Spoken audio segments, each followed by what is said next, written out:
மா இந்த ஜவ்வரிசி வச்சு எனக்கு எதனா ஸ்நாக்ஸ் பண்ணி தரியா? ஓ செஞ்சுட்டா போச்சு. காரமாக செஞ்சு தரேன். ஓகே. ஜவ்வரிசி வந்துட்டு ஒரு 3 மணி நேரம்லேருந்து 4 மணி நேரம் வந்துட்டு ஊற வச்சுக்கலாம். ஊற வச்சுருந்தோம். ஸோ இது பாருங்க, வடிகட்டி தனியாக எடுத்து வச்சாச்சு. உருளைக்கிழங்கு வந்துட்டு வேக வச்சு எடுத்து வச்சாச்சு. வெங்காயம் வந்துட்டு ஒரு 2 வெங்காயம், 3 பச்சை மிளகா, தேவையான அளவு கருவேப்பிலை, தேவையான அளவுக்கு கொத்தமல்லி. வேர்க்கடலை வந்துட்டு வறுத்து கொஞ்சம் குறக்குறன்ட்டுன்னு அரைச்சி வச்சுருக்கேன். வேக வச்ச உருளைக்கிழங்கு வந்து மசிச்சுக்கலாம். தண்ணி வந்துட்டு ஃபுல்லாக எடுத்துக்கோங்க. ஜவ்வரிசியில் போட்டுக்கலாம். மசிச்சு வச்ச உருளைக்கிழங்கை போட்டுக்கலாம்.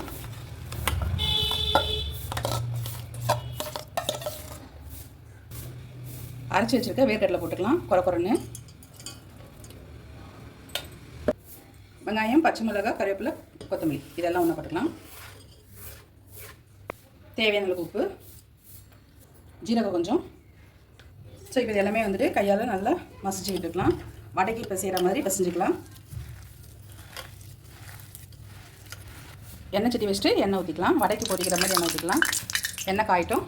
இப்போது நம்ம வந்து வடை வந்துட்டு எப்படி நம்ம தட்டி எடுப்போமோ அந்த மாதிரி நம்ம தட்டி எடுத்துக்கலாம். போட்டு கையில் வந்துட்டு நல்லா இப்போது எண்ணெயில் போட்டுடலாம்.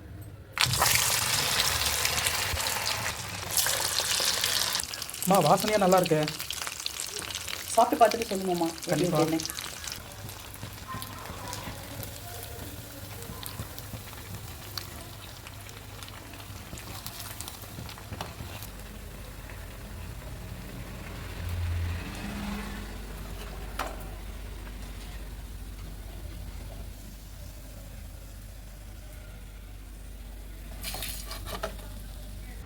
என்னம்மா ஜவ்வரிசியில் எதனா பண்ணி கொடுனா வடை பண்ணி கொடுத்துருக்க. சாப்பிட்டு பாருமாம்மா எப்படி இருக்குது ஜவ்வரிசி வடை. ஃபஸ்ட்டு நீ சாப்பிட்டு டேஸ்ட்டு சொல்லு. சூடாக இருந்து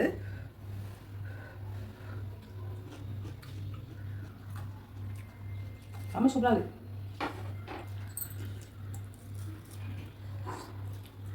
இந்தம்மா நீ சாப்பிட்டு எப்படி இருக்குன்னு சொல்லு. கண்டிப்பாக. இந்த சூடாக இருக்கு.